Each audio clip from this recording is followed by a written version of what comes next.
Ladies and gentlemen, this is the 12th and final round. Right hand, Golovkin steps in and down he goes again. Unbelievable. Mayweather makes him pay. What a rookie mistake. A sensational left hook by De La Hoya. It's facts. I'm the best. You know what I mean? Sometimes I don't want to believe it myself, but it's the truth. I'm the best. I'm going to show you how great I am. From Southern California, this is the Last Round Podcast.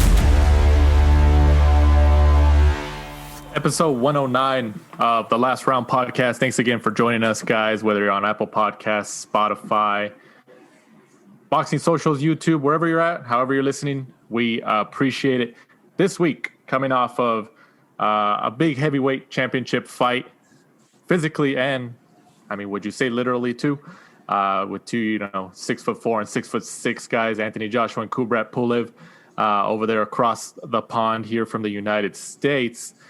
This week, we got Mr. CompuBox Jr. Is that an okay nickname? And Dan Canobbio of Inside Boxing Live. How's it going, man? Good, man. I actually prefer the Prince of CompuBox. The Prince of CompuBox. Okay, because I was like, well, technically, I don't want to call him Mr. CompuBox because his dad... He'd be offended. I don't know if you guys are familiar with Brendan Haywood. He used to play for North Carolina, had a 10-year NBA career as well. He gave me that nickname. I worked with him at CBS. He said, "You're the Prince of CompuBox." So I've kind of run with that. So yeah, we'll stick with that then. We'll stick with that for future episodes and future content, of course. But before we kind of jump right into this past week and then this week coming up in the world of boxing, how you been? How's the quarantine going over there in the state of New York? Oh, it's going good. I mean, we got some vaccine news today. That was great to see. Boxing, I feel like is like in a great run right now. Got good fights, but personally, I just moved to Astoria, so I'm getting used to the new apartment. I got a fireplace now. That's a real fire. If you guys can't see that, but it's the same old. Just trying to get through the year, get through the boxing schedule. This past weekend was 11 hours plus of boxing, so that was great. That definitely helps get the hours going. There's good boxing on, and this weekend too. We're gonna have starting on Wednesday. Seems like. All the way through the weekend, going to be great. So, first of all, thanks again for having me on the show as well, too. I love the show.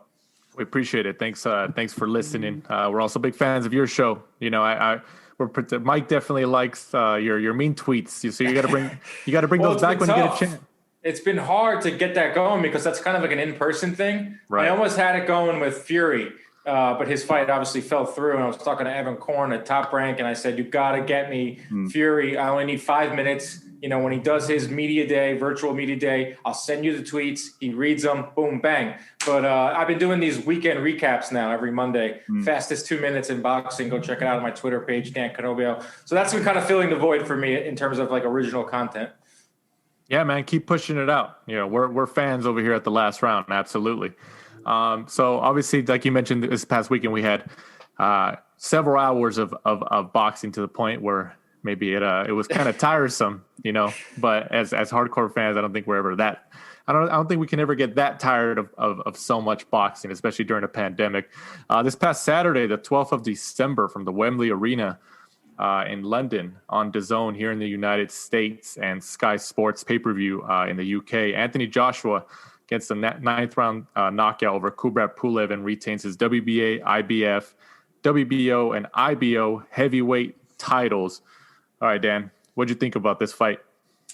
Man, I had really angered a lot of Anthony Joshua fans with some simple numbers, some simple tweets. I put out the punch stats like I do every week. I don't put anything underneath them. I just simply put the numbers out, and it's up to you to kind of react to them. And what we've noticed at CompuBox, not just me, Lee Groves, our researcher, he's noticed that over Anthony Joshua's 5 fights since Klitschko, he has completely transformed the type of fighter that he is. He's no longer a seek and destroy guy, and a lot of that has to do with the level of opposition, and a lot of that has to do with the fact that Joshua, I think, is a little wary of his chin. So now Joshua is jabbing more than ever. He threw 73% of his punches against Ruiz in the rematch were jabs. This fight against Pulev, it was 63%, but it's more of like an overall trend we're seeing with Joshua, where he's throwing more jabs than power shots. He's more of a boxer than a brawler, and I think we saw that on Saturday against Pulev, but it was a little more measured, and I thought it was a little more balanced. Yes, he still threw 63% of his punches were power shots. He had 2 big rounds, the 3rd round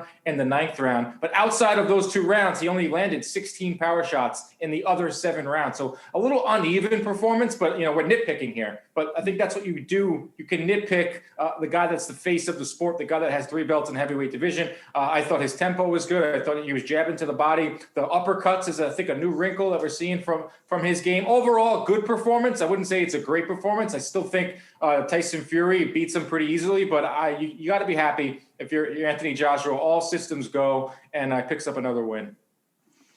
Yeah, do you think he's in like a transition of style? Because I thought in this fight he looked like he had more of a like Eastern European Klitschko style with a little bit more head movement than Klitschko normally had. Yeah, I think so, and I'm not criticizing him. Like, if anyone can handle the criticism, it's Anthony Joshua. And the stats that I just told you guys, I said to Joshua himself, and he was absolutely shocked to hear it, or at least he pretended like he was shocked. But he's a fighter that's in between styles, and we see this all the time, and he's mastering it. You have to give him his props for yes, he beat Ruiz in that last fight, and that was only 6 months after the knockout, and that was only 6 months of him adapting to this new style of this 5-year or 3-year transition. But yes, to answer your question, I think he is in between styles right now.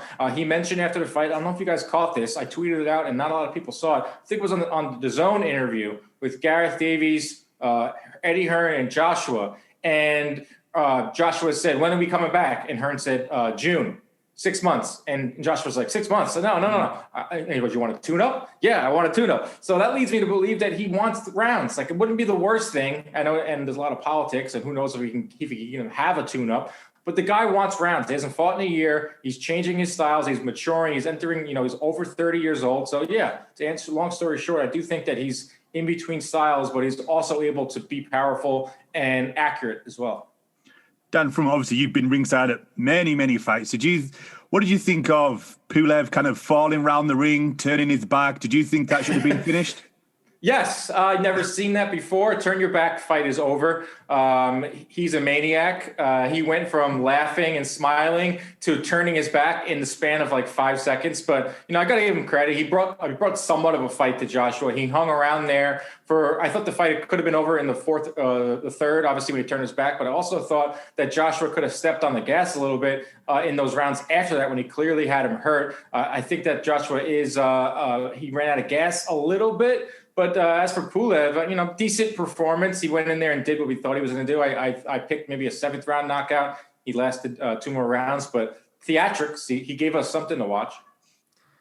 You mentioned, Dan, the uppercuts earlier, and I was surprised that Anthony Joshua was able to land uppercuts in succession, back to back. I think he landed 3 in a row at one point, which was ridiculous. To me, it kind of told me, did Pulev even train for those uppercuts? Because it's not like Joshua hasn't thrown those uppercuts before. Like, sometimes in the past, he's had the tendency where he'll grab, he's locked up with his opponent, and he'll grab the back of his neck and kind of push it down. Yeah. And the referee doesn't really notice, probably because he's so short and he has to look up to these giants. But he'll kind of push it down just enough and then uppercut them. He did that to Klitschko a couple times, actually. Because of those 3 succession punches, those uppercuts, do you think Pulev, is it possible to say that he maybe didn't train for something like that? Maybe he didn't see it coming. You brought up Joshua doing that a few times, but even on the telecast, it was said by Sergio Mora. He's like, I've never seen a heavyweight or a guy that size throw multiple uppercuts, 3 to 4 uppercuts. And Anthony Joshua brought up Mike Tyson. He said, it was an ode to Mike Tyson. So who knows? He was having fun in there. And maybe it was legit.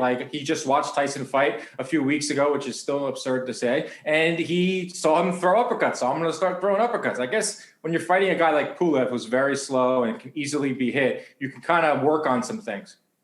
Dan, do you think he's good in a sense that he holds all the belts, has a very, very good resume as a heavyweight, but we still kind of all criticize him?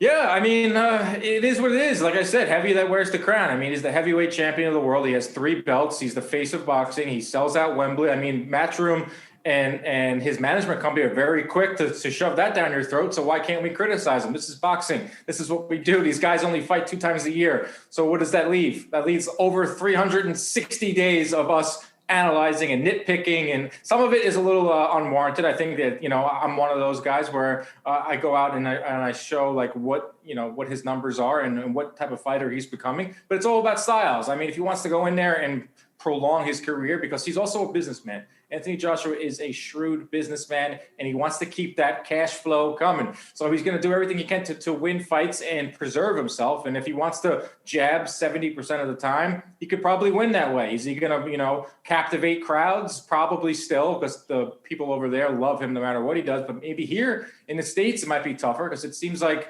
fans love the way Deontay Wilder fought. He didn't throw as many punches as Joshua does, or even Fury, but he knocked people out. People love knockouts. We saw it with Edgar Berlanga. We saw it with guys that Mike Tyson. People love knockouts. So, I mean, we're nitpicking a little bit, but Anthony Joshua is the 3-belt champion. What did you both take from, AJ's post-fight interview where he kind of put it back on Andy Clark and said, I'll fight whoever the fans want to fight, where I think kind of everybody was kind of expecting AJ to say something along the lines of, like, Tyson Fury, where you at? Let's go, something like that. But what is going on? Like, there's this, I tweeted out like a joke. I tweeted out that boxers' egos, for the second week in a row, boxers' egos are preventing them from calling out their adversaries. It was just like a joke of columns that we see written in boxing from boxing's media. But I don't know what's going on. Last week, Errol Spence refused to bring up Terrence Crawford's name. Terrence Crawford refuses to bring up Errol Spence's name, even though he went to the fight. This week, Anthony Joshua, all he had to do was say Tyson Fury. I don't get it. I think that these guys are thinking too much. I mean, it's a very easy sport. It's just one fight to the next. Everyone wants to see Tyson Fury versus Anthony Joshua. Everyone wants to see Errol Spence versus Terrence Crawford. Build up the fight. I was watching some old YouTube clips between Hagler and Hearns and Sugar Ray Leonard. They got in the ring and they got in their faces. Is it too much? Even that is too much to ask for these days?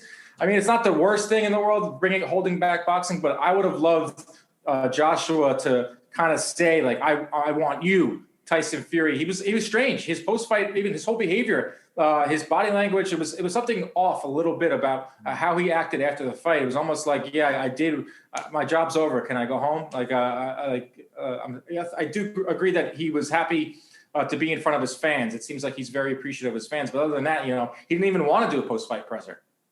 Do you think AJ, in a weird way, lacks confidence? Because I always find that after he fights, he turns around to like Eddie Hearn and everyone is like, was that good? Was that a good performance? I don't know, man. I find that odd. Yeah, he's an interesting character, man. I think he enjoys people talking about him. I think he enjoys people picking his brain and his psyche. I think it's a good thing. I think I've also asked in this as well when I interviewed him. I said, what is it like to have the whole country thinking about your every move and thinking about what you're thinking? He goes, it means that there's interest. It means that there's people interested. So it is weird. We're going to always nitpick the guy because he's somewhat of an intellectual. He's got a lot going for him. He's also a heavyweight champion. But, some of it is a little unwarranted. Some of it's warranted. But as long as we're discussing him, I think it's good for boxing. Dan, you mentioned that AJ had said that he probably wants a tune-up fight, at least before the potential Tyson Fury fight. I mean, and this is both to Mike and you, Dan. Is there anybody that you guys can think of that I guess you would categorize in that tune-up fight for him and, before a Tyson Fury? Danny, can you think of any? I mean, like a lot of guys say things in the heat of the moment during these post-fight interviews. They're full of adrenaline, so who knows if he really meant it. We know he has this whole issue with Usyk. So I don't know if that's not a tune-up fight. That's a legitimate. That's your number one contender for the WBO crown. I can't think of anyone. I'm sure they can find some stiff out there. Right. What do you think, Mike? I think the problem you have is like the heavyweight division. It just takes one lucky punch. Look at what happened when he fought Andy Ruiz, and look at the pot of money that's on offer for the Tyson Fury fight. At least one or two of those. Do you want to risk that by facing somebody? Because one lucky punch and it's all over. Yeah, I don't think it's the right move. I think that it's either going to be Usyk or I think it's right to Fury.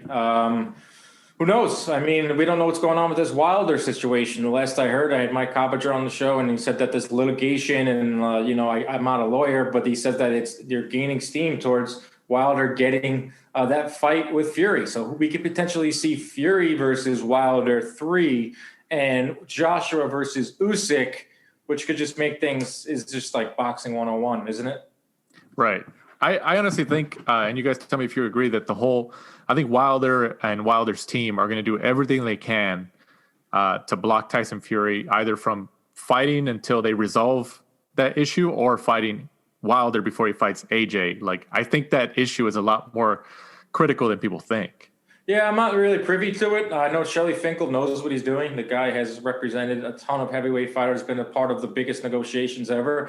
So they know what they're doing. But where was Wilder for months on end? I mean, I don't think that Fury would go ahead with this. I don't think Top Rank and Matchroom and Fury and the whole teams would be so overzealous about making the Fury fight, making the Joshua fight, if they didn't have legal grounds to go ahead with it. So we don't know exactly what's going on behind those closed doors, but you got to believe that Wilder wants another shot at him. I mean, he put out that ridiculous video, and I thought it was insane, some of the things he said. But also, I was like, all right, at least he's alive. At least he has a pulse. At least he cares. At least he wants to continue his career. So this is good. I mean, the heavyweight division is like vibrant. So, throw in Usyk and Joe Joyce and Daniel Dubois, who I think will be back. Guys like Stephen Shaw, and who's fighting on Ring City this upcoming week. There's a lot of good heavyweight names. There's a heavyweight division. And my guy, Otto Wallin, fellow New Yorker, like him a lot too. So the heavyweight division it's fun.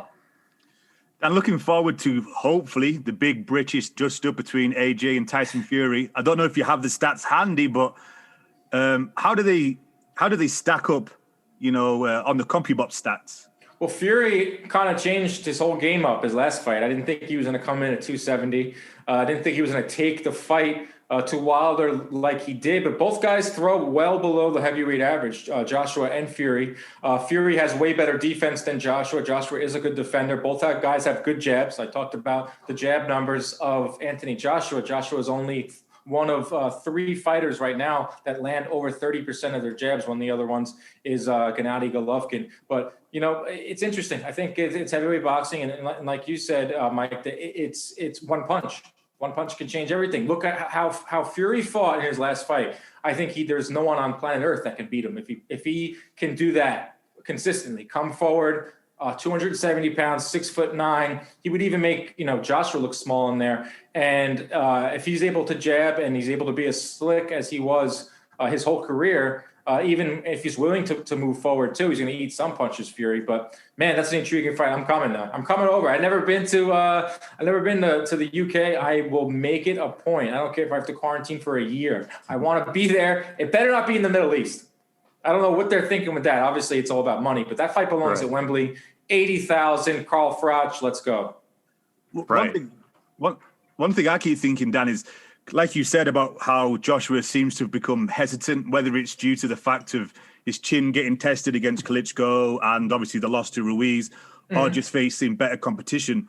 I think the fact that he doesn't throw as much, and then also facing someone like Tyson Fury, who does not stand still and just constantly, moving the whole time. Yeah. I think that's just going to make AJ even more hesitant. Yeah, I mean, none of the heavyweights really throw a lot of punches. There's like Dillian White, I think, is the leader right now in the heavyweight division in terms of punches thrown per round. Fun fact, Andy Ruiz throws the least amount of punches in the heavyweight division. Everyone thinks of him as a volume puncher. He just happens to throw 3 or 4 and then takes about a minute off because he's 400 pounds. But like you said, Fury is going to give him problems. I think the version of Tyson Fury that we saw against Deontay Wilder in that second match beats anyone. And he might actually beat anyone in the historical realm of boxing. I know that's probably going to get people talking. Well, the heavyweight, obviously, who throws the most is obviously the aesthetically pleasing Chris Arreola and Kaldaki. Yeah, that night was awesome. That was a hell of a night in terms of punch stats for us. I worked with my dad for that one. That's like fun. That's like when you're just in the zone, in between rounds. You're writing notes. You're talking to the producers. They're building graphics. Luckily, we have our new program will pop up if there's a record that's being approached or being broken. So we kind of knew going in that this was going to be a fight that could maybe be a top 5, top 10 in terms of punches thrown, but then they blew right past it. But that's not sustained. Those guys kind of have done it. Ariola's been a volume guy, but not really his entire career. Konaki is, so he's another name too. You can't just have one loss be everything. He'll be around. Well, I think it took that much out of Ariola. He's not fought since. Well, he lost to, what's his name? Ariola, yeah. He's older. He was like, what happened to him versus Ruiz? That fight was announced. No one cared about it. They announced that it wasn't going to happen. Maybe they're tabling to 2021, and I haven't heard a thing about it. Ruiz versus Ariola was like a rumored fight, or Coppinger sourced it and went nowhere. So I'd pay to see that. I still think Ruiz Wilder has the potential to be huge commercial appeal. Fox pay-per-view. They should get that going if Wilder can't get Fury. Kind of going back to Usyk, he's now the WBO mandatory for obviously one of the titles that Anthony Joshua has. And people have, speculated, or he's already mentioned, I think through his team, that he wants to be next, or he wants to do everything he can to face Anthony Joshua to get that shot. He doesn't want to take any step aside money, anything like that. Yeah. Assuming that AJ Fury gets made or something like that. I mean, do you see Usyk just waiting? Do you guys just see Usyk waiting in the wings until the winner of that fight kind of materializes, or does he take maybe a Wilder fight or something like that? What about, this is there's two ways of doing matchmaking as a fan or someone in the media. What you would love to see, what would make sense, and what we honestly is going to end up happening. In a perfect world, Joe Joyce would fight Alexander Usyk, and the winner of that would be more in line for the WBO crown. WBO has this rule, I don't know if you guys agree with it or not, is if you move up and you were number one, or if you unify at a certain weight and move up, you're the automatic number one. Joe Joyce has been in the heavyweight division for a while. The guy's 35 years old. I know he only has 10 or 12 fights, but that's a fight I would like to see. But who knows? He might get some insane step-aside money. But let me ask you guys this. Does all 4 belts, I know it sounds great and it's great for marketing. Does it matter with Fury and Joshua if only 3 belts are on the line? Does it really matter? I don't think it matters in terms of, I don't think the purse would be any more or any less.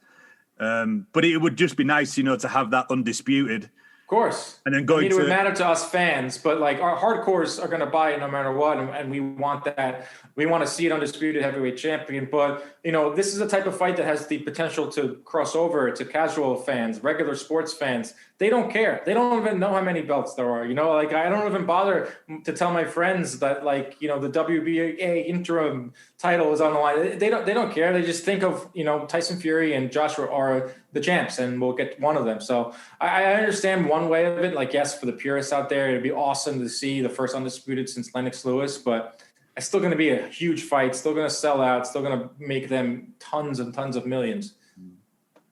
Right. No, I agree in terms of, these belts are, I tell my friends and family the same thing. And, I just say, oh, no, it's a heavyweight championship fight. I'm not going to sit there and give them all the alphabets that's going to be relevant. Well, Brian Kenny does one thing that I like. He identifies the champ from every weight class in his mind.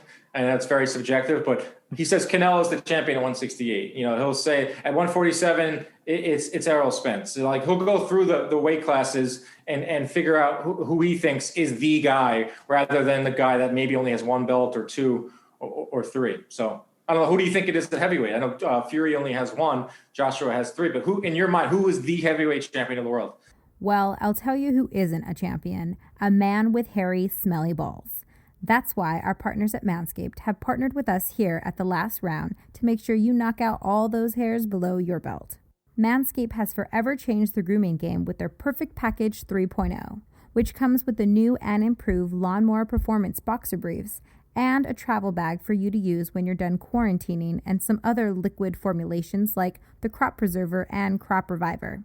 The Crop Preserver is an anti-chafing ball deodorant, which ensures that your afternoon stroll doesn't end with your balls sticking to your leg or smelling like eggs. The Crop Reviver is a spray-on toner for your balls. It's made with soothing aloe and witch hazel extracts that will give your testes a boost. Get 20% off and free shipping with the code BRAWL at manscaped.com. That's 20% off with free shipping at manscaped.com. and use code BRAWL, that's BRAWL. It's time to give your testes the absolute besties with Manscaped. Now back to the show. I think it's AJ. Interesting. See, I would go with Tyson because I think Tyson schools AJ. It's such a good discussion because I think so too. It's interesting. It really is. Yeah, I'm just kind of going up more off of resume. Fury did fight Wilder twice, and I mean, technically, if you want to call it, he beat him twice. Even though the first one was a draw, if you want to kind of look at it that way. But then he fought guys like Tom Schwartz and Otto Wallin. I'm not bagging on Otto Wallin because I know Dan's a huge fan over there. No, Otto Wallin turned out to be a good win, but AJ has a way better resume than Fury. There's no doubt about it. Maybe Fury's is a little more top heavy with those 2 wins or 1 win over Wilder in the draw. But there's no doubt that that Joshua beat Klitschko way more spectacularly than what Fury did with him for those 12 rounds. That was probably the least memorable big fight of all time. But it's interesting, man. The heavyweight division is alive and well. I guess I would look at it more as maybe a 1A and a 1B. Yeah, that's why they should fight. Yeah. Let's get it. Let's go. I want to be there. Absolutely. And then moving on, also this past weekend from the bubble at the MGM Grand Garden Arena in Las Vegas on ESPN here in the United States. Shakur Stevenson improves to 15-0 with a 10-round unanimous decision over Toka Khan Clary, who takes the 3rd loss of his career. Dan, what'd you think about Stevenson's performance? Workmanlike. I mean, everything I thought it was going to be. The dude is on his way to becoming the plus-minus leader or the plus-minus king. He doesn't exactly qualify just yet in terms of our qualifications to get to that onto that list. You have to have a certain amount of champions you fought. He's getting there, though. I mean, the guy does everything. I think, I have a lot of respect for Tim Bradley's eye for the technical things of boxing. And I understand that he works for Top Rank and he works for ESPN, so he's a little more biased. But he was pretty much in awe on Saturday night in terms of the footwork, where his head's supposed to be. The punch distribution, the defense. I think Shakur Stevenson is a star. It is a little maybe he should have got a knockout, but he'll go on Twitter and tell you that the guy was trying to survive. It is hard to knock a guy out when your opponent isn't engaging. But I have a stat, I got to pull it up, that shows the absolute sheer domination of Shakur Stevenson over his first 16 fights. Take a look at this. Shakur Stevenson in his first 16 fights has outlanded his opponents 1,249 to 351. Oh my gosh. I mean, that's absurd. And people will point to his resume not being great, but Joet Gonzalez is probably going to be a champion again one day. Christopher Diaz at the time was considered a contender, completely shut those guys out. Last I checked, the other guy gets paid as well. But to win like this, he's supposed to win, but to dominate like that, it's impressive no matter what his resume is. In terms of the stock behind him, in terms of popularity and stuff, do you think that he's more of he's not really a knockout guy, especially in his last couple fights and stuff like that. Do you think he needs to maybe find ways to get the knockout, mostly for his popularity to be able to get these other guys? Because some guys are going to look at you and say, well, you're high risk and you're low reward financially. And there's some people who say about that. That's been a case, historically in boxing, but I do think he should have went for the knockout against Clary. I think he should have found a way to get it done, attack more. He only threw 500 punches in the 10 rounds. He could have upped that a little more. But, if he gets in there with a Burchell, let's just say that Burchell wins and he's fighting Valdez, right? Right. Let's say Burchell wins, beats Valdez, which I think he's going to. And Shakur goes in there and makes Burchell look foolish, pulls a Mayweather, where the fact that he's making him miss and he's making him pay for it. See, that's the thing. I think that Shakur is he's still young. He's only 16 fights. He hasn't even found his grown man strength. If he's as slick, continues to be as slick as he is defensively, that's what I loved about Floyd, is he would make you miss, then he would hit you with a power shot. Sometimes he'd knock you out, not so much toward the end of his career. But if Shakur can do that, he can keep, being popular with his base over here on the East Coast in Newark. He's very popular here in the New York tri-state area. I think he could be a big star. I do think he'll be atop not just the plus minus list, but he'll be atop the pound for pound list in like 2-3 years.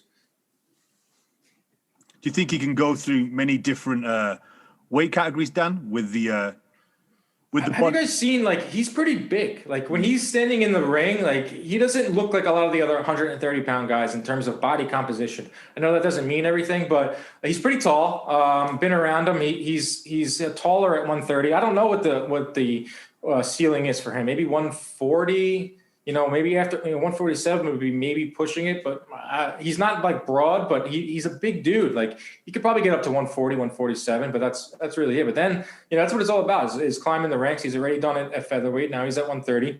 I expect him to go to 135 shortly after this. And who knows? He could be fighting, Teofimo Lopez at 140 one day. That'd be huge.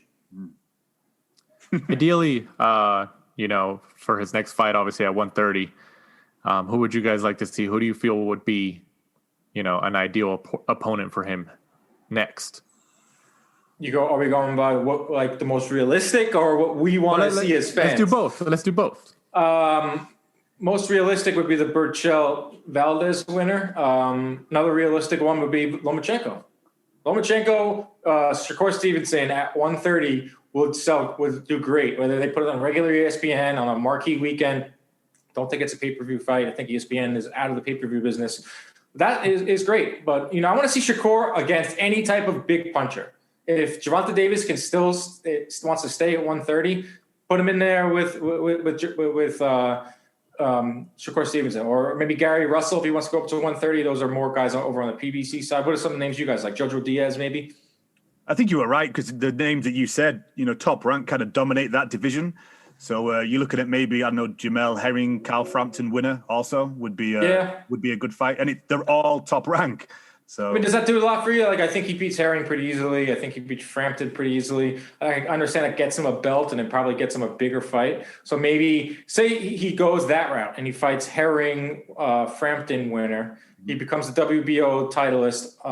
Lomachenko has a get-back fight. And that fight, Lomachenko versus Shakur, is for the 130-pound WBO belt. That's pretty interesting. So there's a lot of different ways. Or you can fight Burchell. I mean, I think Stevenson is in a really good spot right now in terms of has to get a big fight. I brought up those numbers. It gets to the point where it's like almost like a bully, sort of say, even though I think his resume is sneakily good. But he has to get a step up this point. He has to fight someone big. He's got to get a big name on there. And I think there are, like you just pointed out, Mike, there are a lot of good names that inside of Top Rank. Do you see Shakur being one of those guys that tries to protect his own and will just take the easy route and then move up? I don't know. It's hard to tell. I think we're starting to finally somewhat shift away from that. Joshua, look, just last past weekend, Joshua lost and he's still up top. I think that Mayweather era, the O is starting to finally wash away. At least hopefully it does. I wish it was more like Clay Collard. Everyone's going to tune in to watch him fight, or the hardcores will, and he's got 4 or 5 losses. So we got to get away from that. We got to get to the point where it's just the best fight of the best.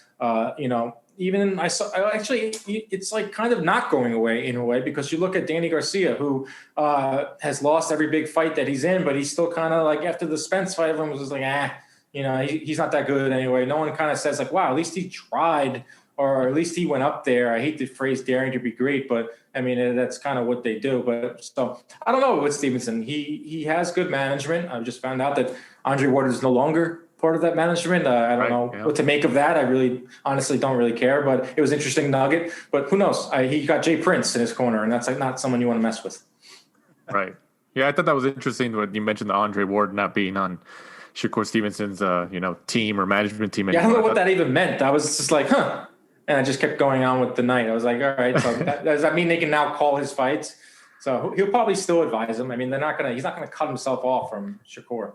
Right. Yeah. Maybe you're right, though. Maybe it's had something to do with maybe the broadcasting. It was, he couldn't be objective or something. I don't know, but I don't know how that makes sense. Right. ESPN's hey, we're paying you a lot of money to call these fights. And Shakur Stevenson is a fighter that we are building our, company and our franchise around. So some side cash. Right. Absolutely. But, kind of before we move on to Berlanga's fight, I kind of agree that I think Lomachenko fight, I think Top Rank is probably, at least behind the scenes right now, exploring that for Shakur Stevenson at 130. I think it's a good ideal matchup for Shakur, maybe sometime in 2021, and especially with a win over Lomachenko, who's not just because he lost to Teofimo Lopez. He was still competitive, at least for like 4 rounds or something like that. Loma could go in there and beat Stevenson.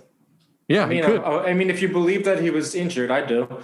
His shoulder. Who knows the severity of it? But it would explain why he chose not to fight for the first 7 rounds. But Lomachenko, would you be shocked if Lomachenko went in there and beat Shakur Stevenson? I wouldn't. No, I wouldn't. He's washed up. He was never good, Dan. Come on. Well, now you sound like every the guys on Twitter that I deal with on a daily basis. Some guy yesterday told me that Edgar Berlanga should fight Teofimo Lopez at Madison Square Garden. Geez. It's great getting new followers, but then you got some people that are just like don't follow, casuals that are just like, whoa, come on, guy, what are you talking about? Mike is a part of that group. No. Lomachenko was exposed. Come on, guy. Oh, exposed. That's one of my favorite words in boxing. Exposed. Just like Teofimo was exposed against Nakatani when it turns out that Nakatani is a good fighter. Right. If that doesn't fit the narrative, then we just ignore that. Exactly. Exactly. There's a lot of narratives in this sport. Moving on to somebody you just interviewed, I believe last week, Dan. Edgar Berlanga keeps his streak going with his first round stoppage over Ulises Sierra. This kid, he's trying to be prime time and he's doing it. I love this kid, not because he's from Brooklyn and I had lived there for 5 years. I honestly think he is building something where he can be like the most popular boxer in 5 years from now. I had people hit me up who were watching the college football game, or I had people hitting me up like, who is this Berlanga guy? Because he hangs out with Fat Joe. He hangs out with Snoop Dogg. He runs in this celebrity crowd. He fits in. He's not just like some guy that's like, feels like he's just doing it for clout. This is his life. He's like about that life in terms of Hollywood and getting out there. And he can knock dudes out like we haven't seen since Mike Tyson. I think he has all the ingredients. He was very adamant when I had him on my show about, I really want to see a second round. I really want to show the world that I can fight for 12 rounds. Teofimo gave me a lot of motivation to show the world that I'm more than just a puncher. The same thing was said about Teofimo when he fought Lomachenko. There's no way he can outpoint Lomachenko, and he went and did that. This guy's got it all, man. He's got the marketing. He's got the power, charisma, haters. Go on Twitter right now. As we record this, he's spouting off right now about his resume, and he'll fight whoever he wants, and you'll watch it and you'll like it. It's got to that point where you're going to either like tune in to watch him destroy someone, or you're going to tune in to watch him fall on his face. And that's like the best recipe for boxing. Interesting, because obviously, he wanted rounds. He obviously picked Sierra because Sierra had never been knocked out. And there you go, destroyed him. Sierra was sparring with Canelo. He was sparring with Sergey Kovalev. Top Rank has the best matchmakers in boxing, and this isn't a slight on any of the other matchmakers. They're all tremendous. But Brad Goodman and Bruce Trampler. Bruce Trampler is a Hall of Famer. He's going to go down as one of the best ever to do it. They know what they're doing. Their track record speaks for itself. So I was put on my matchmaking hat too, and I said, how about Steven Nelson? 168-pounder with Top Rank, is ranked 9th or 8th in the WBO. Berlanga's ranked 9th. That's a fight that I don't know if Nelson would take it. I don't know if Berlanga would take it, but it's getting to the point, just like Shakur, where it's like, you got to step up. Like, you needed to give us a name, and, even if it's a Gabe Rosado, another name that he said that they had already talked to about with Gabe Rosado, 2 Puerto Rican guys. Probably won't be pretty if he fights Gabe Rosado, but it's a guy that almost beat Danny Jacobs. He's a name. He can maybe have some tricks in there, give him rounds. But I think I'm so high on Berlanga. I think the guy has potential to be a huge star. That's a great fight. I would love that fight, Gabe Rosado.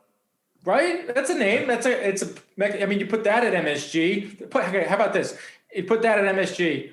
So let's say June, the vaccine is pumping. We're getting it. Everyone's happy, and we can go to MSG.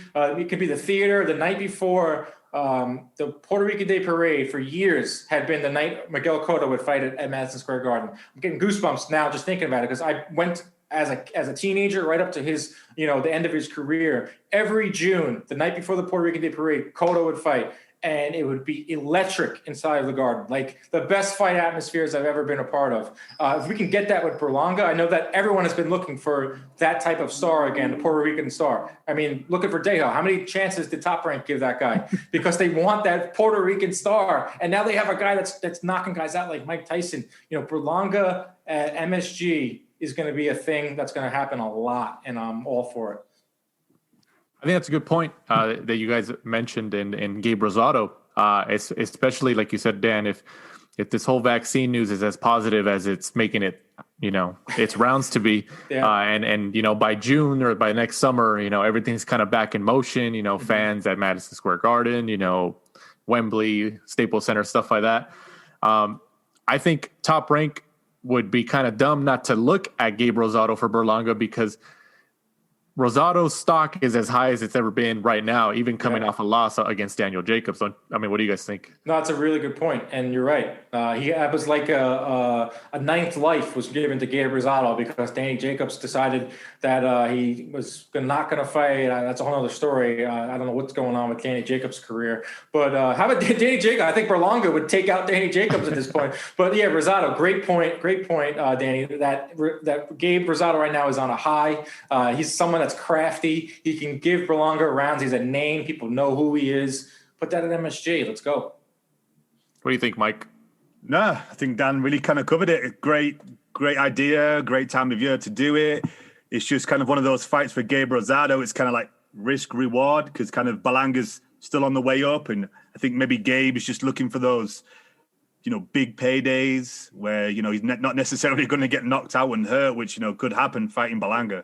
I think they said that. I think Berlanga said it himself, that they're paying guys more to fight him. Like Ulysses Sierra, they had to pay like a premium now. They had to pay a Berlanga tax because you're getting waxed. You're getting embarrassed. You're probably going to get concussed. So, yeah, Gabe has every right to ask for a huge bag. I mean, he deserves it. He almost beat Danny Jacobs. The guy's been blood and guts. So how about he goes off into the sunset, potentially getting absolutely starched by Edgar Berlanga, or maybe he exposes. I just said the word I hate. Maybe he gives Berlanga rounds, and then we can maybe pump the brakes, or we can potentially gauge him the right way. I mean, it's all about step-ups. It's all about progression, and Top Rank does it the best.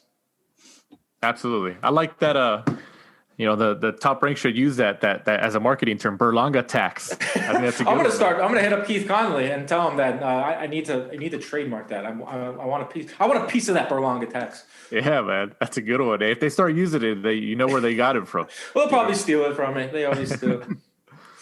Moving on to fight previews. This Friday, the 18th of December, from the Seminole Hard Rock Hotel and Casino in Hollywood, Florida, not California, on the Zone.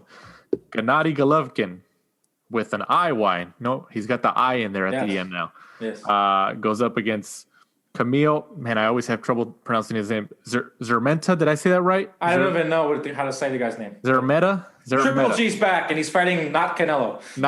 Exactly. Triple G's back, and he's fighting somebody not named Canelo. And this is for the IBF and IBO middleweight world titles. I think everybody knows that, Szeremeta is one of those guys who, he obviously doesn't have the name recognition, doesn't have the stock behind him.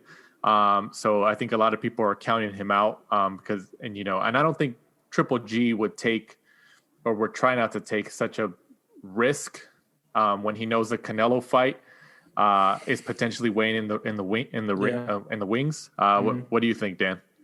Yeah, I agree. I mean, he wants to get busy. I mean, he's another guy who hasn't fought since the what's his name fight at MSG. Why is his name shifting from my brain right now? I'm looking. I have his face in my head right now. Derevyanchenko. Thank you very much, Mike. Yes, Triple G hasn't fought since Derevyanchenko, and that was one of the most brutal fights I'd ever witnessed ringside, and I think it's good that he hasn't fought. I also think it's good that Mikey Garcia hasn't fought since the beatdown against Errol Spence. Sometimes layoffs are good. I'm a little disappointed that he's not fighting a top guy at 160, but like you said, there's still a pipe dream that we get. I think for Triple G, I don't know where you guys stand on this. I don't know where boxing fans stand on it anymore, and if they want to see Canelo versus Triple G 3, but Triple G's back. It's exciting. I'll tune in and watch. I want to see what he's got. Like we talked about, guys trying to find their new styles like Anthony Joshua. Last we saw Triple G, he had a new trainer. He had Jonathan Banks, and we didn't know exactly what is he going to move more in there? Is he going to be a little more fleet of foot so he doesn't have to take so much punishment like he has been? It's interesting. I'll always tune in. Obviously, I have to because I'll count the punches, but I will always tune in to watch the big names. I want to see Triple G fight. I want to see what he says afterwards. He's intriguing. He's a legend of the sport. Dan, people are saying he's old. He's over the hill. You're saying it. CompuBox stat-wise, how does Triple G stack up lately? His numbers are going down. He reminds me of like Manny Pacquiao, who in his prime was like throwing like 80 punches around, landing like 40 insane numbers, but has figured out ways to be more economical, has figured out ways to throw maybe instead of 70 punches around, he'll throw 55 and he'll have the same percentage, but he's not landing as much. That's what I'm seeing from Triple G. The jab is still there. One of only 3 boxers, active fighters today that's able to land 30% of their overall jabs. That's always going to be there. As long as he has that jab, he still has power. Maybe the footwork isn't there, but his defense, that's another thing. His defense is going downhill fast. I mean, he was getting tagged by Derevyanchenko. When I say it's one of the most brutal fights I've ever seen, it is by far. Like I left that MSG that night and I was thinking like, I can't believe this is like, this is what I do for a living. And I watch these guys beat the hell out of each other and then they just like go home. Like I felt like it was nasty stuff in there. So it's a good thing that he's taking this time off and hopefully he worked on his defense because if he does fight Canelo a third time, I don't think it's going to be pretty. Do you think, obviously now that with Canelo also fighting this weekend, we'll touch on that a little bit later. But, I mean, with Canelo kind of leaving the restrictions of his Golden Boy, contract and DAZN contract, at least from a long-term perspective, I mean, do you think Canelo fights Triple G in 2021? Is that, because we talked about earlier, we've been talking the whole show, what's realistic and what's like fantasy. Mm-hmm. I mean, is this realistic or is this fantasy? I don't know. Like, I have to start listening to fighters more. I mean, a lot of fans don't listen to the fighters when they speak. They say that like Errol Spence, for instance, said, I'm not fighting a tune-up fight. I'm fighting Danny Garcia. And he said, no way. He's going to fight a tune-up fight. Let's start listening to what the fighters say. Canelo Alvarez has said, I have no interest in Triple G because he doesn't have a belt. First of all, he's not even in my weight class anymore. Canelo has come out and said that from here on out, I'm fighting at 168, maybe 175, but I'm a 168-pound fighter. Last I checked, Golovkin is a 160-pound fighter, and he has the IBF strap. If Golovkin goes up to 168 over the course of from now until next year, maybe wins a belt, maybe Canelo will be interested. But I honestly think Canelo is very focused on collecting belts, legacies, resume stuff. That's really his interest right now because he has all the money in the world. He has all the fame. He just wants to he needs to be motivated. I don't think fighting Golovkin motivates him at all. Mm-hmm. I could agree with that in terms of Canelo's been on this legacy, I guess, tour. He's obviously his whole career, but especially the last few fights where he's really looking at statement legacy fights to make history in his career. And I think that he might feel that if he beats Triple G in a third matchup, that he probably won't even get the credit because people are going to say, well, you were expected to beat him. So it does nothing for his legacy. I mean, I don't know how much he'll get from it. He's not getting $35 million for it. He's probably going to get more towards what the market is now. That's the one thing of the downfall of him working his way out of that contract, whether he was going to get the $35 million or not. He's now, what he did when he got out of that contract with Golden Boy and with DAZN is now he's going to get paid what the market says he's going to get, what he should get paid. So if let's just say Triple G Golovkin goes to pay-per-view, Fox picks it up or PBC picks it up or whatever. So it goes to pay-per-view. There's no guarantee that 1.5 million people buy it like they did for their second fight. I think that fight won't even sell that well. So he might end up making 10, 12 million, 15 million. So that even the money might not have been motivated him to fight it. If they put it on DAZN, which I know the people at DAZN desperately want, maybe they'll kick in some more of that money because they are going global now. I think their demise was a little bit exaggerated. So it's intriguing. It's always going to be there. I just saw on Twitter today that Triple G did a media call and he told everyone, do not ask me about Canelo, which I think is a little strange, but it's gotten to the point where it's like frustrating Triple G, and Canelo's just like, you're never going to fight me. I'm never going to fight you. It's almost like gotten to the point where I don't even care anymore. Right. Yeah. I think a lot of people are getting to that point. Like I was reading some tweets about that media call today with Triple G that there was a lot of questions directed at Hearn, but they were about AJ Fury. It wasn't even about Triple G. Yeah, so. I mean, Triple G's like, it's recency bias. I mean, that's what boxing is. What have you done for me lately? We haven't seen Triple G in a very long time. I thought he won this. I thought he beat Canelo, but he's kind of like, it's what we just talked about too earlier. Like one loss, we write guys off, but it's just how it is in boxing.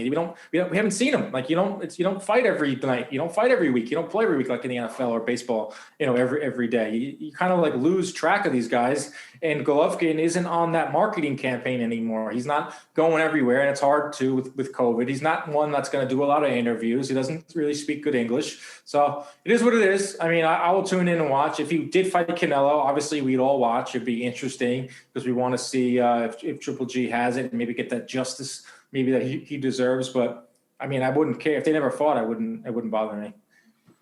You mentioned, Triple G and marketing, obviously for quite a few years, especially when he was with Abel Sanchez, he had the whole Mexican style mantra and all that stuff, and speaking in Spanish a couple times during interviews, just saying some words here and there. I had some family members, What did they think about it?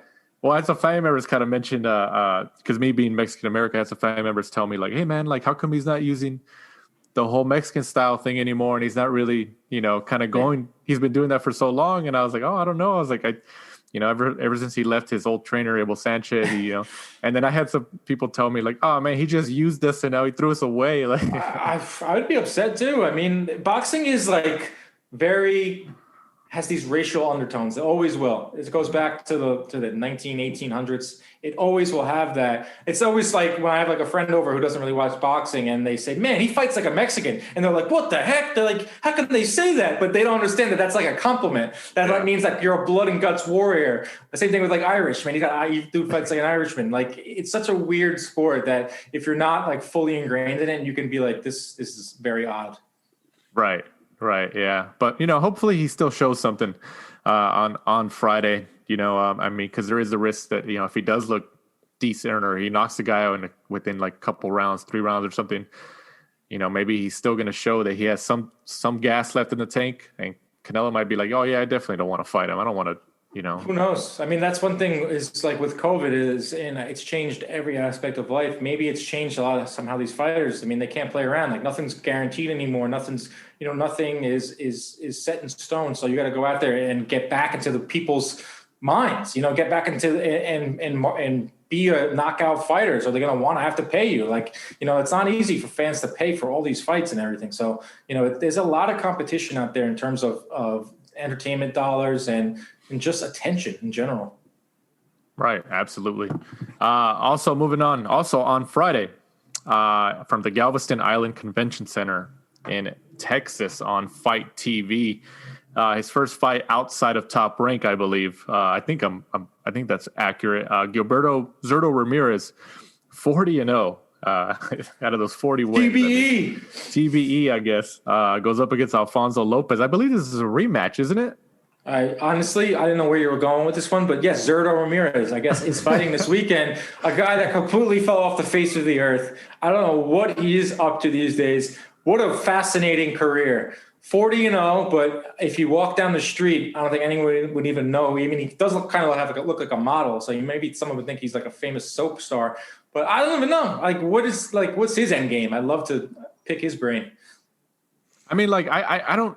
I mean, I think he obviously knows that he was getting a ton of criticism when he was fighting under the Top Rank banner for the opposition that he was fighting. And I mean, did he leave? I mean, Dan, did you hear anything from, behind the curtain or inside baseball in terms of, did he leave because he couldn't get, the big names at his weight class, 168, 175? I don't know. I feel like it was so long ago that he was even fighting or active fighter. I guess. I think he moved up now, right? I think he's fighting at 175, or is he was always. I mean, honestly, I haven't thought about Zurdo Ramirez. He's still relatively young. Probably still has somewhat of a fan base, but that's a guy that needs to build it up quick. And, COVID probably didn't help the fact that, he should be fighting 4 or 5 times, 6 times a year, get your name in there and get back in there. Cause there are some good names at 175, especially if he's a free agent. You can kind of use that to your advantage these days. I'll tune in to see what he's got because he's a name, but wow, that's a throwback. Absolutely. What do you think, Mike? Well, the rumor was it was his wife. His wife was demanding a large paychecks to fight really lesser opponents that obviously Top Rank weren't agreeing to. He ended up leaving Top Rank. He's now started Zurdo Promotions. So the fight this Friday is through his new promotion. He also, I think, has signed around 10 fighters to fight under Zurdo Promotions. So wow. It looks like he's trying to do it himself, but that's juicy. I didn't know that his wife was involved. I'm pulling up his box right now because I'm trying to figure out his best win. I think it was Jesse Hart. That's a good win. Jesse Hart's a good win. He beat Jesse Hart twice. Yeah. Arthur Abraham, but I think Abraham was washed at that point. I'm going more. I go down the list of more. It's like Derek Finley, who is the ultimate gatekeeper ever, who I've watched fight at Broadway Boxing like 5 years ago and had one of the worst hematoas I've ever seen in my life. Gosh. Interesting. So I'm not going to fault the guy for becoming a free agent and taking his career into his own hands. So let's see what he does with it. Right. Yeah. I mean, I think it's interesting. Like you said, Dan, he's still young enough to where he still has a lot. Well, how old is he?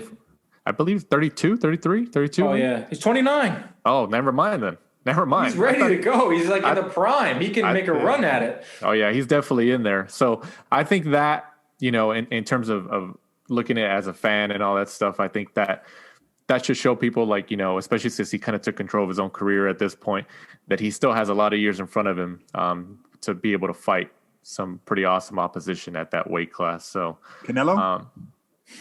Canelo's got to come up with opponents. No longer does he have to fulfill this ridiculous contract with the zone, so he can maybe, kind of pick and choose a little bit better. But yeah, of course, any Mexican versus Mexican would be huge. Yeah, Berlanga Canelo is like my Super Bowl. It could happen. It could happen. 2 years it happens.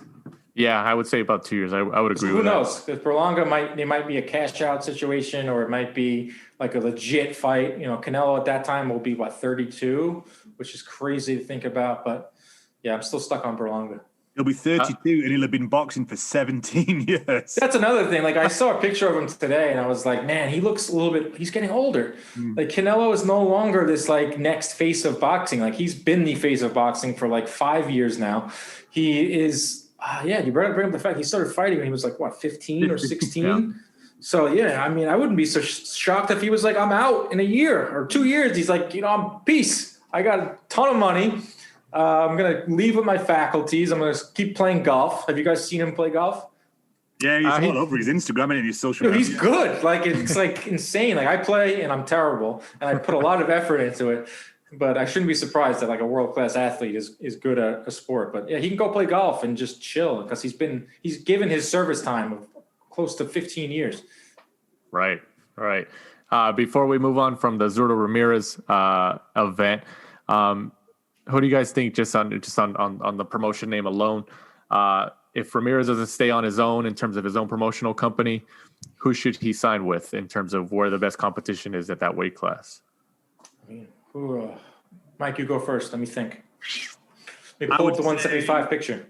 Maybe, Matchroom USA. I don't know whether they've still got Bivol, Callum Johnson. Obviously, Top Rank is probably not going to be an option due to the fact that's where he just left. So I would say Matchroom with the light heavyweights is probably.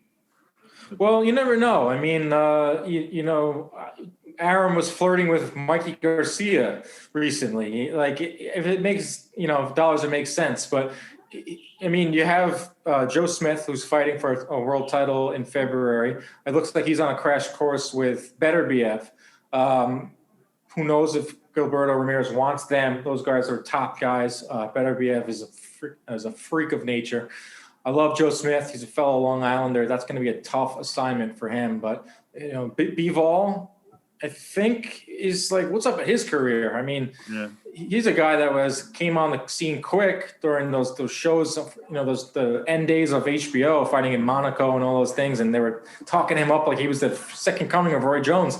Light heavyweight's a weird division right now. It's kind of, Beterbiev is older. Joe Smith isn't really looked at as an elite guy. What was it? John Pascal has a title, and he's like almost 40, even though he's one of the most exciting fighters in boxing. So light heavyweight's a weird division. Gilberto, I think we're about to witness the Gilberto Ramirez reign. Probably. Yeah. He's about to take over. Who knows? No, but Beterbiev is the guy. Joe Smith would probably take out Gilberto Ramirez. I don't know. I don't know much about Ramirez because I haven't seen him fight recently. I'm going to cut that section out where you just said Zurdo Ramirez is going to take over. Don't put that on Twitter, because I have people that are going to expose me and say this guy knows nothing. I'm not listening to his show anymore. His mean tweets are stupid. His recap sucks. Yeah. Hey, like you said earlier, we talked about earlier, when you have haters like somebody like Berlanga, who you touched on earlier, hey man, then you're doing something right. Yeah, they're coming out of the woodworks, man. They're coming out from everywhere. But a lot of CompuBox. I mean, you still like CompuBox haters. I'm not used to people that don't like me personally, so it's weird. Yeah, it's always going to happen, man. Yeah. Moving on. This Saturday, the 19th of December, the next day following the Triple G matchup against Szeremeta, Saul Canelo Alvarez goes up against Callum Smith for the WBA super middleweight world title, and also the Ring Magazine. Yeah, Dougie Fisher would be happy to hear that you guys said that. Right. Oh, yeah. Dougie's a reoccurring guest here. I love Dougie. I see he comes on your show all the time. He's the best. Dougie's like OG, like that dude of boxing. Yeah, he's definitely an encyclopedia in the sport. I think kind of repeating the notion that we were mentioning earlier about this whole legacy thing with Canelo. He's really doing it. Whether you want to agree that Callum Smith is at the same level or close to the level as Canelo or not. We know Canelo's the favorite here, but Canelo's really going for these legacy fights to make history in his career. I mean, you can't fault the guy. I mean, he's the closest thing to someone where you're like, this guy's the real deal. I mean, he's fighting everyone. He's going up to light heavyweight and knocking out Kovalev, even though he's somewhat washed and drunk. He's going through 160. He's going through guys at 168. I'm not going to name Rocky Fielding, but Callum Smith is a legitimate opponent. He has 2 belts. He won the World Boxing Super Series. He literally beat everyone in his division that was there at the time to get to the point where he's at. Really good fight, and he's tough. I mean, stylistically, Callum Smith's like a freak. I mean, he's really tall. He has, I have it right here. He has a huge reach advantage, 78-inch reach advantage. He lands 8 jabs around, and he's active. He throws 62 punches around. Canelo only throws 42 punches around. So I don't think Canelo's going to go in there and start going crazy with volume. He's going to pick and choose. He's going to beat to the body like he did against Fielding. This is my guess, and try to chop him down a little bit. But Callum Smith is legit. This is a legit fight. I'm really excited about it. What do you think, Mike? I think Canelo takes it. I think the problem is Callum Smith is tall and has a huge reach, like Dan just said, but fights small. For some reason he likes to fight on the inside, and the inside is Canelo's world. That's where Canelo is really, really good. Canelo's, people are going to say, obviously, the size and stuff like that. Canelo's fought a weight class higher against Kovalev. I think his ring IQ is too good. I think Canelo's just been in there with the better pedigree. The only reason I think he could lose is if he grows old overnight. The fact, like we touched, he's had nearly 60 fights. He's been fighting a pro since he was 15 years old. But I don't see it. I see Canelo. I think Dan touched on it. I think it's going to be the body work. Callum Smith's got such a big, long torso because he's so tall. Perfect for Canelo just to go to work. Yeah, I can see that body being really red by like the 3rd or 4th round. But it also comes down to which Callum Smith's going to show up. Didn't look great against John Ryder. A lot of people had Ryder winning that fight. But, sometimes these fighters fight down to their opposition. This is the biggest fight of Callum Smith's career, no doubt. He hit the lottery. There's going to be fans in attendance. It's going to be a great atmosphere in Texas. Hopefully the judges, we don't get a lot of Texas specials here. Is there open scoring? Because I'm thinking of the last time Canelo fought in San Antonio was against Lara. No, it was either Lara or Trout, and it was open scoring, which I'm not the biggest fan of. But That's weird. Like knowing, like, I don't want any fighter to know that they're ahead, because then they're just going to coast. You're going to see with De La Hoya thought he was ahead against Trinidad. They're going to just run around in there. So Texas is crazy. I think they're making a big push to get more boxing, but it's going to be a good atmosphere, good fight. I mean, we're getting a Canelo fight in 2020. If we did this show a few months ago, we were like, Canelo was not going to fight for 3 years. I mean, look what Andre Ward happened to his career when he went through litigation, and Mikey Garcia. So I think it's like a minor miracle that he's in the ring this year against a really good opponent on the zone. It's somewhat cheap for the fans. Fans could use it. Are you working it, Dan? Is CompuBox working? Yeah, we're doing it from our studio. So it's tough with the COVID. They kind of have regulated who can be there, and if they can potentially, you can do it from home with our studio with the great angles they give us and all the it's amazing. It's like I feel like I'm Bruce Wayne, and I'm like looking at all the angles and everything, and it's almost better than being there. Like I love being at fights, but obviously you can hear it, being there is nothing like being there ringside, but this is, you don't lose anything when you're at the studio, but yeah, I'll be counting that one. And before we kind of stay on the topic of Canelo, do you guys at CompuBox, now that you guys are doing it from like a studio environment because of the COVID pandemic, do you guys get more television angles than the actual fans do? Yeah. We get a live feed. We get all sorts of feeds. It's almost like you're in the control room, and you can have with the producer and the director when they're in the truck. It's pretty cool. Like they have all the shots, and camera 1, camera 2, and they're they're going. It's almost like you're leading like a symphony. It's like amazing.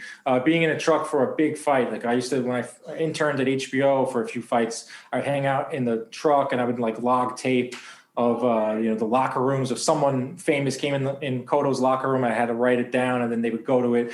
So you were able to watch and like see these guys, the very best of the best when it comes to production, and the directors are just unreal, man. And it's bringing me back. But so we have good angles, and it's really cool to be able to do it from a controlled environment. Safe and sound, but I want to be ringside. I miss it, man. I really do. It's the longest I've ever gone in my life without being ringside for a fight. So it's weird, but can't complain because I'm working. In terms of, I forgot to mention that this fight is for the WBA super middleweight world title and the ring, but also the WBC, Mike's favorite sanctioning body, just announced that their title will also be on the line here. Did anybody ask Anvi Yildirim what he thinks about this? Yildirim has feelings too. I think he's hoping that it really comes through following this fight. Did they give him money? I mean, I would think so. I mean, wasn't this a situation in the prior like year or two where Canelo, the WBC was trying to mandate or maybe Triple G or Yildirim was the order to fight Canelo in the summer. Right. But I don't know what happened to that. Like these things, like they come up in like boxing scene of a headline, and then we laugh about it, we joke about it, and then it just disappears off the face of the earth. And now Canelo's probably going to pick up another belt. It'll be the WBC franchise champion at 160, right? Is he still that? And now, even though he just proclaimed that he's not fighting at 160 anymore, Mauricio Suleiman's like, no, I'm getting that money. I got to pay Yildirim a fee, but I'll make up for it when I charge Canelo to be our franchise champion for a weight class he's not fighting in. Yeah, I think he mentioned, or supposedly that the BBC is instituting 90 days following this matchup this Saturday. What do you guys think of the Bridgerweight? I know you're all for it, Mike. You're a Bridgerweight purist. Mike's in love with it. I just don't see it taking off. I just don't. No, it's not. I mean, people choose the people who are small heavyweights choose to be a heavyweight for the heavyweight purse. Yes. Right. I don't want to hear that. I did a whole video on it. I don't want to hear, and it's almost gotten to the point where I'm starting to feel bad for Mauricio Suleiman. He's like the sport's biggest punching bag, but he asks for it. He does these ridiculous things. He's done a lot of harm. He's also done good, but don't tell me that this is for safety. Don't tell me that this is looking out for fighter safety and getting them in purses and getting them more money. This is about you making money. I had Mike Tyson on the show. Mike Tyson, who was a small heavyweight who beat large heavyweights. And I said, Mike, have you heard of the Bridgerweight? He was like, the what?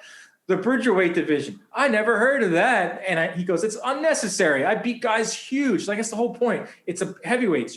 David can beat Goliath, and they can take home the large sum of money. So I don't want to go on a Bridgerweight rant because I've been on so many of them, but screw the Bridgerweight. Okay, Dan, I'll just have to correct you there. The WBC is a non-profit. Oh, right. Sorry. I take back everything I've said about you, Mauricio. You're a great man. Before we move on from the Bridgerweight, I thought, and I think we talked about it on the show here within the last couple of weeks or around when that news was announced, that I mean, like anything, the pandemic has affected a lot of people, especially from a financial standpoint. Mm-hmm. And obviously, the sport of boxing was affected. It's still being affected, especially with No Life Gate. Sanctioning bodies were also affected too. You know, they're not getting these fees. You know, these fights aren't happening. I mean, how much do you guys think that maybe there was like a roundtable meeting at one of their offices, or maybe like on Zoom, and they said, "Hey, man, how about we just create a new one and get some more fees?" 100%. We don't have to be a conspiracy theorist. You don't have to put a tinfoil hat on to figure out how they did this. I mean, it's a business. If it's a nonprofit, you know, if they're a business masquerading as a nonprofit, whatever, they charge fees for you to fight in their rankings. It's almost like a racket. I mean, it is a racket. It's like, I'm not one to just tack on and just go after people, but it's holding back the sport. It's preventing the sport from being great. This sport can be the number one of the top sports in the world, given the amount of talent that's in it right now. And if they all fought, I hate to use this comparison, but if they all fought like the UFC does with the rankings, imagine every single week we're getting 1 versus 2, 3 versus 4, 5 versus 6, some type of way where fans can follow. I mean, and the sanctioning bodies are what's preventing this. You know, I had Kevin Iole on my show last week, and me and him went at it. We debated because he says boxing's dying, and he listed everyone under the sun but the sanctioning bodies. And I'm mad because I didn't get a chance to ask him that question because we ran out of time. But they're the ones to blame. They're the guys. They're men and ladies of all of them. They need to do better. And who knows if they can do better? But you can, thanks to our partnership with DraftKings. All new players can play free for millions with your first deposit. Here's how it works. Create your DraftKings DFS account and make a deposit. DraftKings will credit your account with free entry to these contests. Just go to dkng.co/brawlpod to play. That's dkng.co/brawlpod. Act quickly, this offer won't be around forever. Minimum $5 deposit. Eligibility restrictions apply. See DraftKings.com for details. Now back to the show.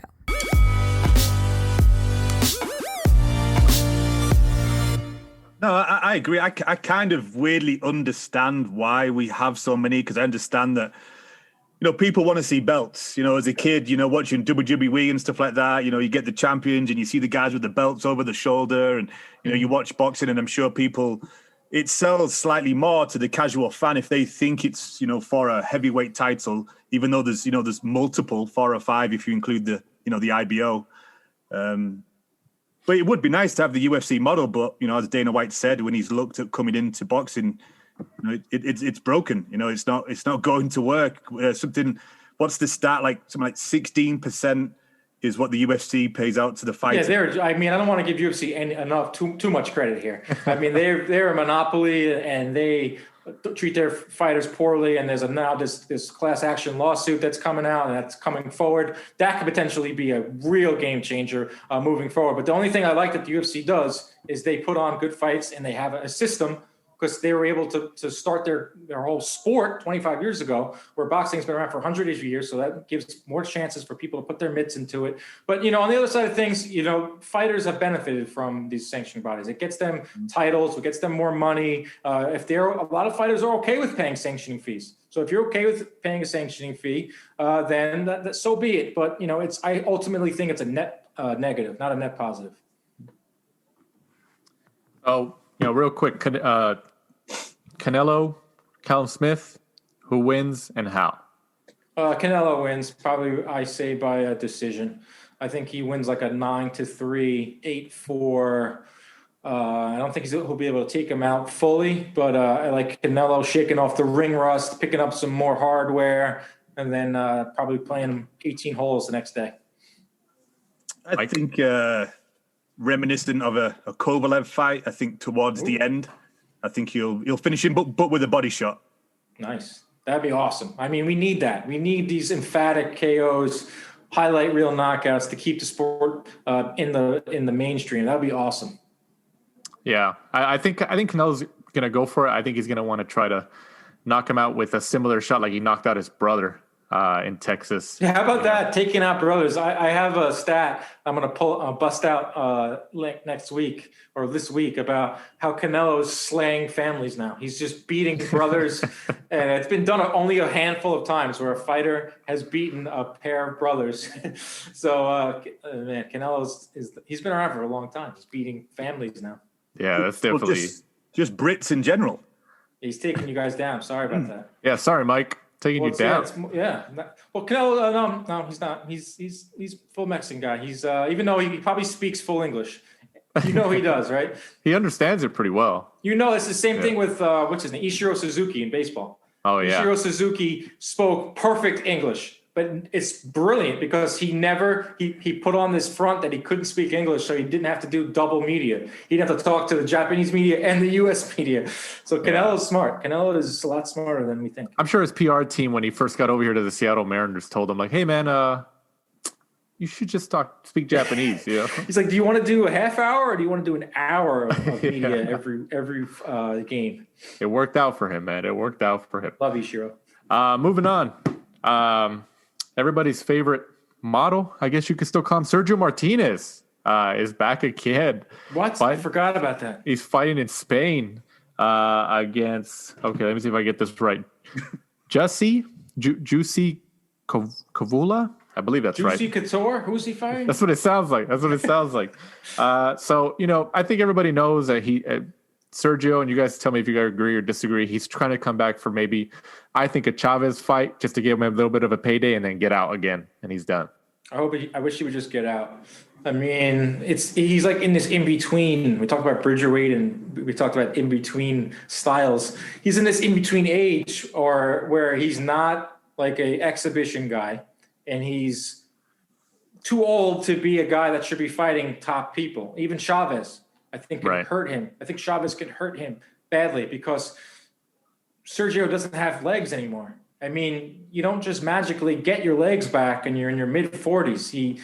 I don't want to see him go down. He's one of my favorite fighters. I work closely with Lou DiBella, and that's like Lou DiBella. Him and Lou are tight, and Samson Lefkowitz. I mean, these guys, I like care for or have like an affinity for Sergio Martinez. Don't want to see him fight anymore. I think if he's just doing this to stay healthy and just do an exhibition or pick up a hobby, I really hope he doesn't get in there with even a guy like Chavez Jr., who I think could hurt him. He's ranked 6th by the WBA. All right, I take back any good things I said about the sanctioning bodies. But is that for real? 6th? Yeah, he's 6th. What weight? Middleweight. It's amazing that he can still make middleweight. He's a freak. Sergio Martinez, my favorite fighter of the last 20 years. He was awesome to watch live and just to hang out with. That guy would have to beat women off with a stick. He is that guy has the best life. I don't know why he's getting back in there because I'm sure he's got a ton of money, get any woman that he wants over there and where he's living now. I don't get it, but these guys need motivation. They get bored. Absolutely. But he's back, and we'll see how long it lasts. Oh, God. I'll put it in my recap because people love Sergio. They love him. They're fascinated by him. Yeah, they do. We've got another one. The next one as well is a return. Who's that? Felix Stern is also back this upcoming weekend. What are we doing here? Against Timo Rost. This is in Hamburg, Germany. We got all these returns, man. What's going on here? Well, it's a trickle-down effect of Tyson. Yeah. This obviously happened probably before Tyson announced, but who knows? I mean, it's always been a thing where fighters come back. It's been going on forever, but you don't know with money. You don't know if like this new trend where old guys are fighting. Not good. I mean, exhibition is one thing where they're pulling punches, they're fighting 2 minutes, they're using bigger gloves. The human brain is not gets softer as you get older. I mean, I don't want to get too morbid here, but what are we doing? Like, this is something that's bad for boxing. This is something that makes it like roll your eyes and you just go, ugh, it's boxing for you. So Felix Sturm, if you're listening, don't do it. Don't do it. Just say no. Rounding off the episode here in the news and notes section of the podcast, Katie Taylor was recently announced as the Boxing Writers Association Female Fighter of the Year. What's your guys' reaction to that? Love Katie Taylor. I think she's an awesome fighter. Want to see her fight Amanda Serrano, though. She got to get that smoke. I like Amanda Serrano. I'm a little biased because she's a New York fighter and she fights for DeBella Entertainment, who I work with. But she's awesome. Katie Taylor is great. She's inside and outside the ring. Awesome fighter, great style. I got no issues with it. Mike? I want to see Clarissa Shields' reaction to it. Oh, that's true. Shields, man, she's in the cage now. She is. Yeah, she made I like to see how that goes. She's interesting. I don't care what you say. She's going about her career the right way. I mean, but women's they treat women's boxing like a sideshow. They don't give it the proper respect and the credit. It's up to her now to go out and make more money and make something of herself. I guarantee people will tune in to watch her fight in the cage whatever her PFL debut is. People are going to tune in. I mean, she's doing what she's got to do. But I guess Katie Taylor had a better year. She fought more. Right. Yeah.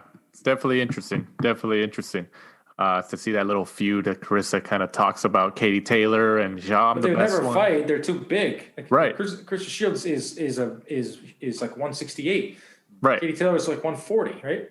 Right. Yeah. But just the feud in terms of like the fans, like, oh, she's the best pound for pound female, and she thinks she is. So it's good for female boxing. I mean, whatever attention they can get, they should maximize it because it's very underutilized. Absolutely. And then also there was a report that Errol Spence, I believe Mike Coppinger, who you just had on your show, Dan, reported that Spence Garcia took in about 250,000 pay-per-view buys. What's your take on that? Seems about right. I mean, when I first got announced, I thought this was going to be the best pay-per-view of them all, or the best fight commercially. And this was before Tyson Jones got announced and just blew everyone out of the water. A little lower than I thought. I thought maybe, I thought Spence maybe has crossed that 300 threshold, but it came a week after Tyson Jones. A lot of people paid money for that. $50. I know it's cheaper than a normal boxing pay-per-view, but a lot of also people thought that Danny Garcia didn't have a chance. I mean, it was a fight between the number one guy or number two guy, however you have it, and like a number 6 or 7 guy. So, 200, 1,000, they'll probably make a profit, which kind of sucks because that means they'll keep doing pay-per-views, but is what it is. And then Nolito Donaire, who was supposed to fight this upcoming Saturday against Nordino Bali, actually tested positive for COVID recently, but I believe he put out that he tested negative multiple times now or something like that. But they were supposed to go at it, but that matchup has been canceled. I think I just got done reading his statement. What did he say? It was the longest thing I've ever seen ever. It was like 13 paragraphs. Yeah, he was pretty passionate behind it. Oh, he's a passionate guy. I mean, if you ever watch interviews with him or been around him, he's awesome. He's like one of the best guys ever. But yeah, I think it was just like a false thing, or I didn't get too deep into the weeds on what exactly prevented him from fighting. It sucks because he's a legend and I want to see him fight. So hopefully he gets back in there and Showtime can give him a date in the first quarter of 2021. And Dan, before we let you go, every guest, since it's towards the end of the year, we've been asking them 3 things. Can you name me your fighter of the year, knockout of the year, and fight of the year?